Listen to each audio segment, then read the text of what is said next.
Grab your Wolf's Bane, Wargamers, because we are continuing the Great Carletto's third foray into the dungeons beneath the big ruined pile, Castle Meatgrinder. It's the bad guy's turn, and Lusky down here decided to play the hero, went one-on-one against a big ogre, and got put down. In our last video, we discovered that the Brothers Karamazogre are not just any ogres, they are were-ogres. Werewolf ogres, wolf ogre wearers. Either way, once you kill an ogre, his pawn gets replaced with a savage wolf who inspires, oh, you know what? Who inspires terror. Now, you might be thinking, oh, Mr. Joy of Wargaming did this fight wrong, but he didn't. You have to roll a quality check if you want to move into melee with a model that inspires terror. They were already in melee with him, okay? So all you commenters that tried to get cute, you know, you gotta trust Mr. Wargaming. Sometimes he knows what he's doing. I mean, you know, it happens. At any rate, we're picking things up with the ogres. So we have one ogre here who just wants to put down Mr. Lusky. And on a 3, he's not going to do it. He activates on a 4+. That means we're going to roll 3 actions for his buddy, and his buddy comes on with 2, and now he has 1 more action. So he's going to use that other action to run over here. Now, normally they move long, but he's got to clamber over this pile. So he's going to run over here and use these 2 to block any potential help that Lusky might have. On this, the next turn of Mr. Carletto. Mr. Carletto is going to send... so the problem is this might be a trap. And you know what we do with traps. We get our money's worth out of the henchman we hire. We're going to go ahead and send this henchman right here. He is... which henchman is that? That's Philar, and we're going to send him in first. We're rolling 2 dice to activate him. Activates on a 3, so he's going to go whoop, whoop, and discover nothing. If it's a frowny face, then it would have been, you know, would have blown up in his face. So, lucky Lusky. Now, he has a second move, he has a second action that he can use to fight that guy one-on-one, and that's what he's going to do. He's going to roll a total of 9. Versus a 7 here, and that puts, man, is that right? 7 versus 9, and the big boy, he's not tough. That ogre is just big, and all that big does is they have a +1 in melee versus smaller folks, but they're targeted by +1. Oh, so he actually fights at a 5. I think I've done this whole thing wrong. He fights at a 5. It doesn't matter. He's got an 8 versus a 9. He still falls down on his face. Anybody that's not big, they get a +1 against. That probably would have been good to know. I guess this was the little brother Karamazogre. The next thing we're going to do is try to activate this guy twice, and we're going to get 2 failures. Wait. No, we're going to get 1 failure. So he can at least run over to Dogpile. So we got 2 on 1 there. And then we'll go ahead and, because he's, I think we better, let's try to move him into the room. And a 5 will do it. We got to think, don't get too excited. Just slow down. We're just going to drop him right there. He's going to be ready to transfix one of the ogres. Now we're going to try to bring our slinger, who's hiding behind the walls here. He activates on a 3. He is a halfling, so Shoeless Bradshaw is going to come up to just inside the door. And he's got a clear line of sight. Clear line of sight. Now it's his turn. He doesn't have an activation to fire. So this knight here, come on. Why don't you point your sword the way you want to go, buddy? I think he's the last guy to go. No. I haven't moved either of these guys yet. I want to roll for 3 actions on him. He activates on a 2+. So our cleric can go 1 action. Oh, nuts. 2 actions. And then, oh man, he was going to go try to heal this guy and get him back on his feet. Instead, all he can do, man, what do we think? Old man Beasley, are you game? Yeah, let's go ahead and throw yourself at him. That took all 3 actions, though. And then little man Bradshaw here is going to take 3 actions. He activates on a 3+, so he can use them to run 1. The funny thing here is, because my irregular halflings have a larger base, being short doesn't affect them as much as it might. 2, and with a 3rd, he actually can jump over his buddy and get stuck in with that ogre as well. So the good news for Lusky here is that on the ogre's turn, the ogre's not going to be able to target him. And we're going to start with the ogre. He's going to try. He's activated on 4, 5, 6. We gotta try. He gets 1 success, so he does get to attack, and he's going to go ahead and attack Old Man Beasley. He's fighting at a 4. Old Man Beasley's fighting at a 3. No, I take it back. We got 1 guy on his feet, so he's fighting at a 3. It's a 3 versus 3. It's anybody's game, and it's not anybody's game anymore. Winning with a 3 means pushing Old Man Beasley back. 6 versus a 5. Now this ogre might as well roll for 3 activations. He rolled the 3-eyed snake. He gonna die. Because all we need to do is roll 2 activations for this guy. We're gonna re-roll that one. He only gets 1, so he's gonna make his attack at +2. So the green die is at a 5, and because he's laying down, and then he is at a -1. You know, but he's still big, isn't he? He's still big, so he's at a 5. -1 is a 4. He's at a 5. He's at a 4. And, so the ogre lashes out with a foot, apparently, rolls a total of 10 versus a 7. Even number puts him down. Which is unfortunate, because when the next guy rolls his activation and gets 2 activations, he can do a mighty blow, but he doesn't get the +1 anymore. So he's at a 4, he's at a 3. All we need to do, oh boy, 9 versus 6. Get off me, bro. All right, well, you can't shoot into a melee. Let's go ahead and attack with...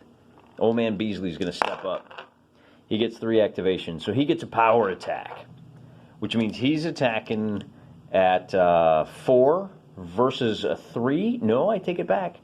With a little bit of help, it's going to be a, let's see, -1 for the power attack, -1 for the help. 4, 5, 4, 3. He's attacking at a 3. He's attacking at a 3. 3 on 3. And with a victorious odd number, that's a pushback. All right, little man. All right, little man. We need 2 actions. We got him. We got the 2 actions. So we'll turn to face. And he is fighting alone. He gets a, so he's fighting at a 5, and he is fighting at a, no, he's fighting at a 4 because of the power blow. Sometimes I get confused that the active player delivers a -1. Fighting at a 4, fighting at a 3. 9 versus 7 is a knockdown, which is great because it means he's got a chance. We're going to roll 2 dice. Oh, he stands back up. 1 action to stand up. That's all we needed to do. That's all we needed for now. We still have a couple of more guys that have yet to go. We got a guy back here. We're going to roll 2 activations. We're going to get 1. So we'll bring, since this is the 3rd ogre, they all came through the same door, he's going to run up here. And then we've got our little man, little man Parkin Andrews. Shoeless is going to take all 3 actions, and he is going to hoof it. 1, 2, so he can come around to jump on top of him. All right. pin him in place. And then he fell down on his turn, so this has turned into a heck of a scrum, hasn't it? It's the ogre's turn. Let's start with this guy. He gets one action. He activates on a 4. So he's going to use that action to stand up. And then we're going to do the brother over here, and he gets absolutely nothing. All 3 dice just sleeping on the job. We're going to start by trying to stand him up. And he does. And now, Shoeless Bradshaw is going to roll for all the marbles. He gets 2 activations, which is great, because that means that he's fighting at a 5, and he is fighting at a 3. And it's a lethal blow, 4 versus a 1. This guy dies. Oh, let me just move that out of the way, and then we're going to do the thing, because we got to do the special effects. Alright, so we got our werewolf in place. Unhurt, unharmed, inspires terror. He wants to get in there, but he's going to have a little bit of a problem. So the way this works is, he's got to roll for his activations, and he gets 2 failures, so it didn't happen. If he had succeeded there, he would still need to make a quality check to move into melee. It is the Brothers Karamazogre, their turn. We're going to start with him. He activates on a 3+. The wolves get 1 action. Now, he is still outnumbered, and he's not big. So we got to recalculate what's happening here. He fights at a 4, but a 3 because he's getting spit roasted here by Shoeless and which one was that? Snake 88? Yeah, I think that's Snake 88. So he fights at a 3, and he fights at a 3 as well. So an even roll, 9 versus a 5, knocks the werewolf over.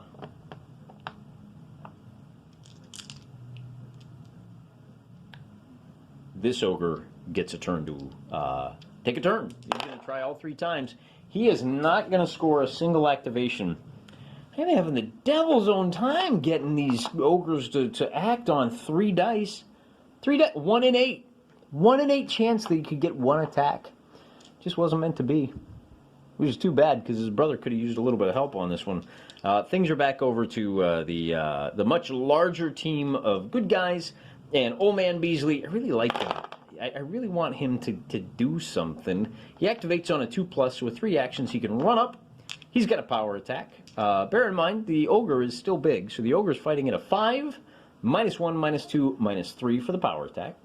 So the ogre is fighting at a 2, and Old Man Beasley is fighting at a 3. And Old Man Beasley gets pushed back again.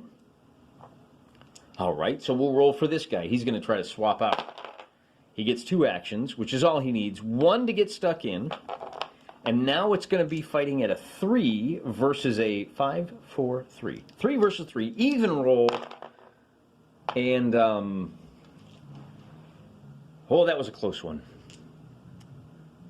He wins with an even, so he gets knocked down. And now he has the problem that we're going to roll... what are we going to do here? Let's go and roll 3 dice.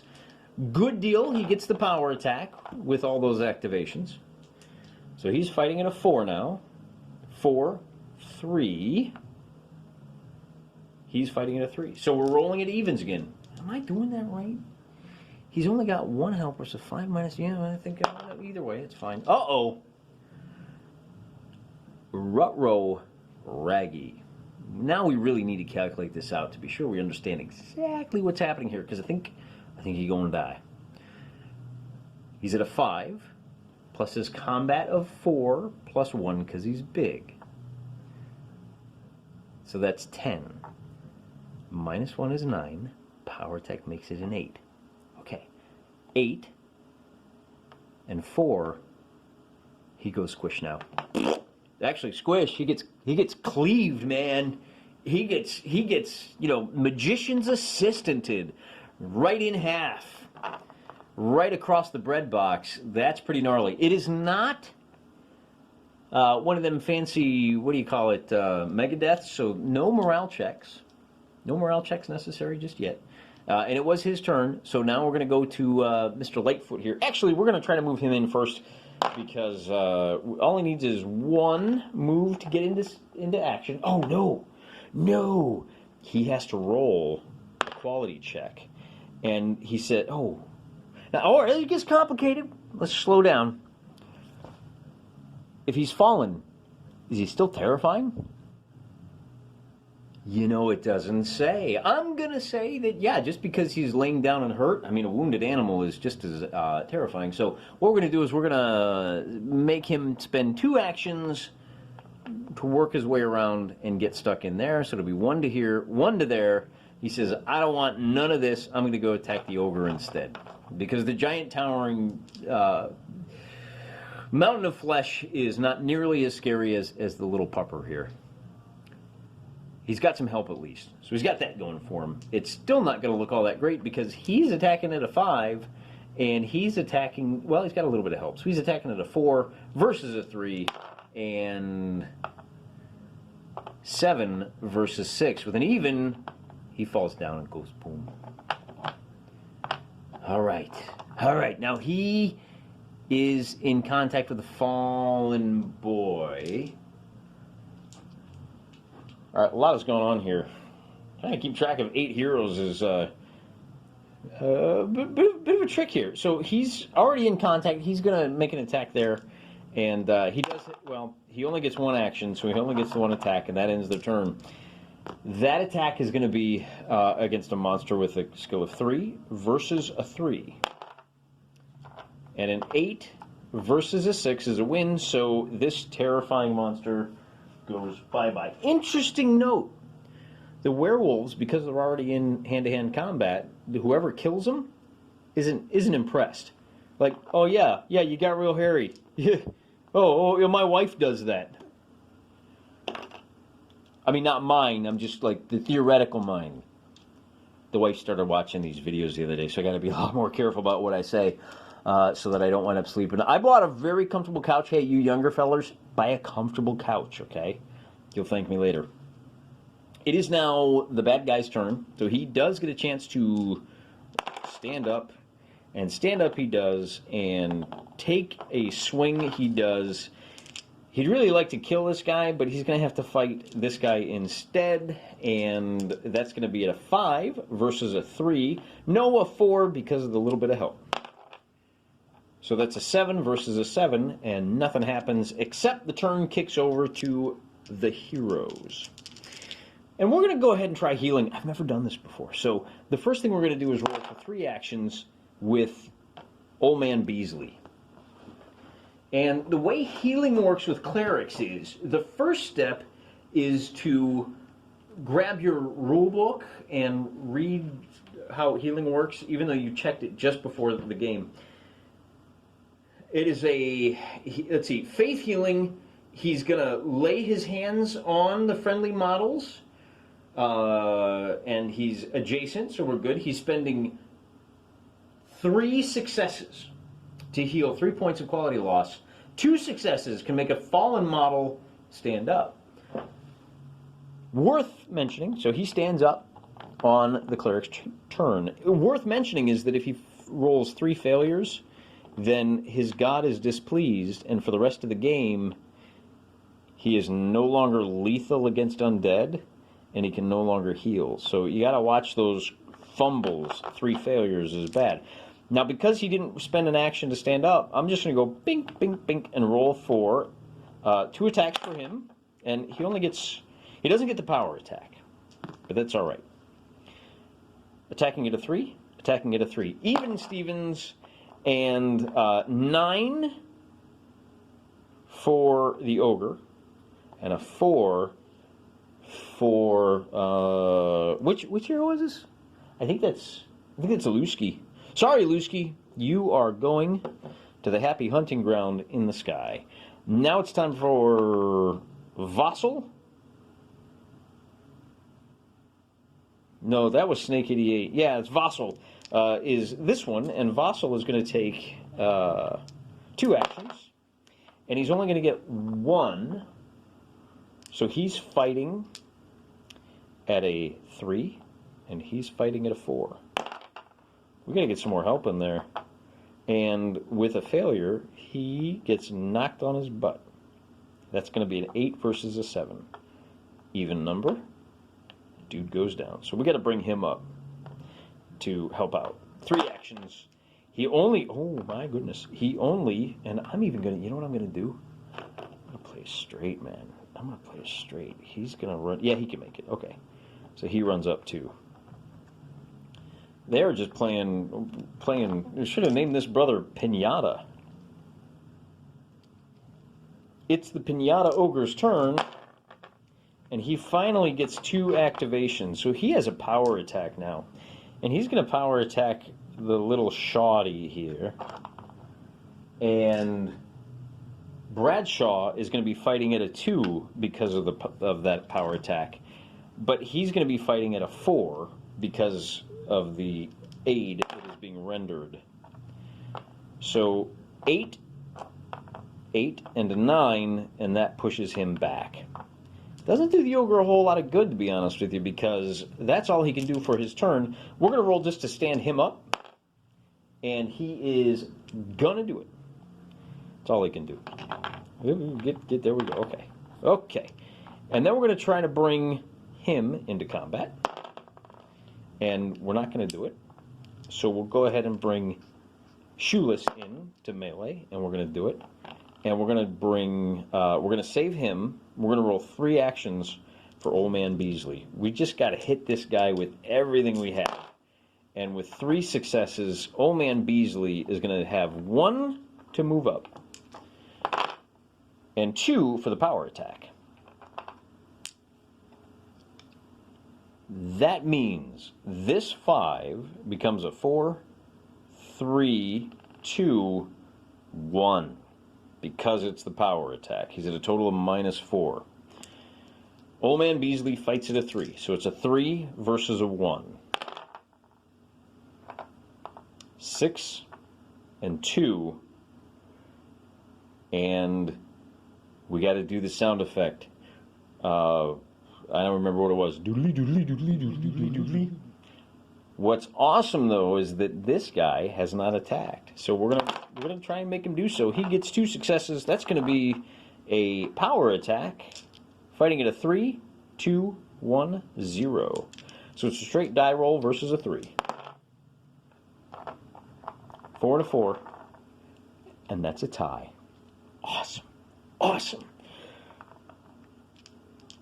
I think everybody's gone. No, he has not gone yet. Has he gone yet? Oh, he did. He failed. He has not gone yet. But he's just, you know, I'm just go get him, boys. I'm, you know, I got my staff. I'm just a wizard. I'm just standing back here waiting for you guys to do the heavy lifting, and then I'll take the magic items. Did I mention I bumped up his combat skill to 4 because of his experience? I also gave him a ring of flying. I forgot about his ring of flying. Yeah, I rolled for magic item. He could have just flown over the temple that's off screen. Anyway, it's actually the monster's turn, so he's going to fight the halfling, and with 2 successes, he's going to get a power attack. So that negates. So, well, I mean, let's just go through the math, right? He's fighting at a 2, and he's fighting at a 1. That knocks him over, because that's a 3 versus a 4. And what a difference a day makes. Oh, I want you to see the figure, though. Let's not show you the silly washer. There we go. Oh, that's great. I hope you're proud. You just killed a puppy. That's it for his turn. The question is, who's going to deliver the death blow? He's going to do it. Carletto says, let me at him. He rolls 3 actions, and he's got, he's going to move up to here. Fallen models don't block. And then he's got 4 helpers for his attack. So he's attacking at a 4. He's attacking at a nothing. And that's going to be a 6 versus a 5. And because he's down... No, you know what? I take it back. He's at a 5, actually. So that's a 10 versus a 5. And that's a kill. And look at that. Carletto has now slaughtered the 3 ogres, wolves, wolf ogres, werewolf ogres, whatever they are. They managed to kill 3 of them at a loss of only 2 henchmen. Dear, I think it was, who was it that died? Lusky and I want to say Phil R. are the two that died. Yeah, you poor suckers. But, you know, the guy with the light source survived, so that's pretty cool. I think that worked better than the solo dungeon delves. I really probably should have just, given that the ogres should have come on all at once. I think that was a mistake, having them come on. I should have just that first turn rolled at random to see what direction they came from. Force these guys to split up more. Once they realized they could all just converge in this one area, the divide and conquer really didn't work. The fact that you've got 3 ogres and then 3 wolves, that's also an issue, because at any given moment you've got a lot more points on the board for the heroes than you do for the bad guys. I did that for dramatic effect. I did it for you. I'm a giver. I play terrible scenarios out of love for you, dear viewer, which I'm being a little bit, I'm being a little bit flip here, but to be honest with you, this is one of the things that we have to be aware of when we're designing scenarios, that just because you've got matching points, that doesn't mean the forces are equal. Because in fact, at any given moment, the good guys are going to have way more points on the board. The fact is, you've got a couple of reinforcements, but the big power for those reinforcements, the big pricey ability for those wolves, is that they are terrifying. But it doesn't matter if they're terrifying if half the time they start the game already stuck in melee. Then it's only when reinforcements try to jump in to save their buddy that it comes into play. I think if we started with 3 wolves and 3 ogres all on the board at the same time, this scenario would have gone very, very differently. And at the exact same point cost, they would have been very hard pressed, and I doubt they would have come out of it only losing a couple of arrow sponges. Good to know. Keep that in mind the next time you're playing Song of Blades and Heroes, even if you're playing the excellent add-on edition Song of Gold and Darkness, all right? This is why we do what we do, so you can learn from each other. Any other advice in making scenarios for this game that you got for me? There's a whole comment section right down here below the video. Go ahead and take advantage of that. You know, we won't judge you. We like people that do that. We like people to do the YouTube shovel with the bells and the stuff. That's all I got for you. Don't let the bed bugs bite. Don't let the bed orcs bite. And until next time, I'm praying for you. Rah.